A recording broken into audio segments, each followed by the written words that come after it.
Hmm. Actually, believe it or not, that comes up fairly often. The question is, what do you do when you're in a relationship with someone who just doesn't get it? And I guess you've tried talking about things or whatever. There's absolutely no interest, like a brick wall, and they have no idea what you're talking about, right? Mm-hmm. Well, basically, they're just not ready. It's pretty much that simple. Now, the interesting thing is this. From their perspective, they actually believe that you are the one who doesn't get it, that you can't relate to what they're talking about. See, they are unable to understand where you're coming from. Their process of evolution isn't ready yet for that kind of expansion.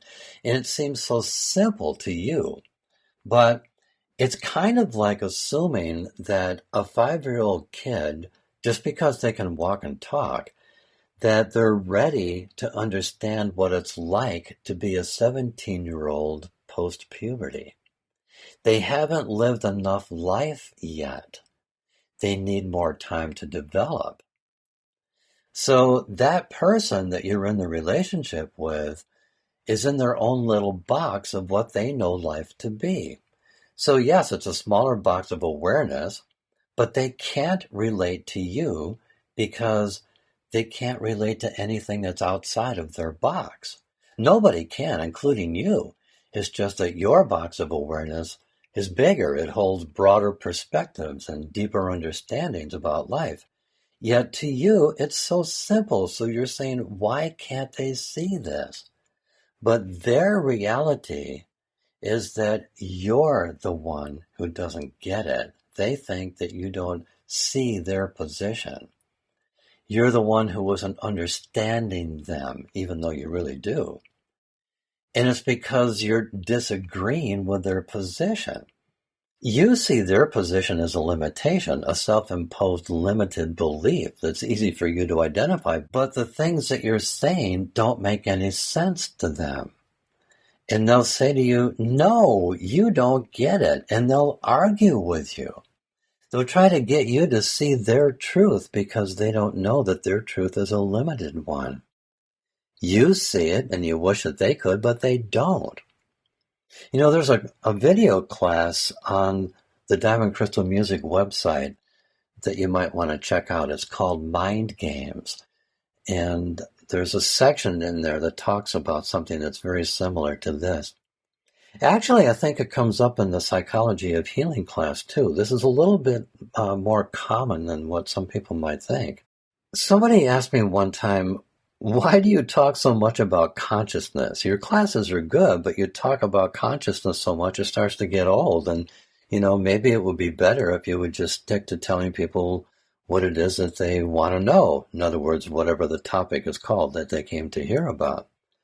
Well, I talk about consciousness because everything is consciousness. And that is what it is that they really want to know. They just don't know it yet.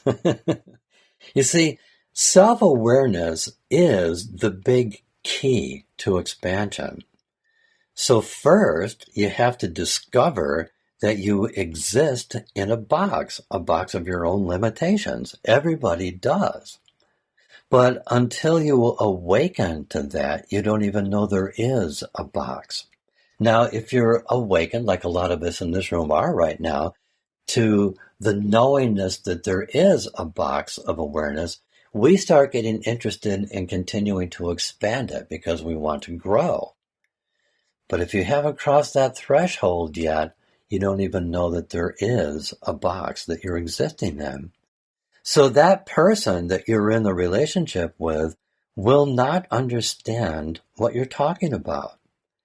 As obvious as it may seem to you, if they're not ready, and as simple as you think you might be explaining things, if they're not ready, even your most carefully chosen words are still going to sound like a bunch of psychobabble, and it will not make any sense to them because they're not ready. They can't hear it. And there's nothing you can do except maybe plant some seeds. In other words, make a very minor suggestion and then leave it alone. Let it go and let it grow.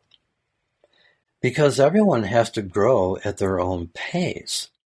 And if you try to push, it throws things out of synchronicity and it can actually slow them down. And here's something else. In the bigger picture, they may not even be ready to open their eyes in this lifetime. They may require more time in the third dimension before they're ready. So the bottom line is that their awakening is only going to happen when they're ready and when their soul is ready. So all you can do is love them in spite of yourself. Notice I said love them in spite of yourself. Because it's a judgment if you think that you know when it's their time of awakening.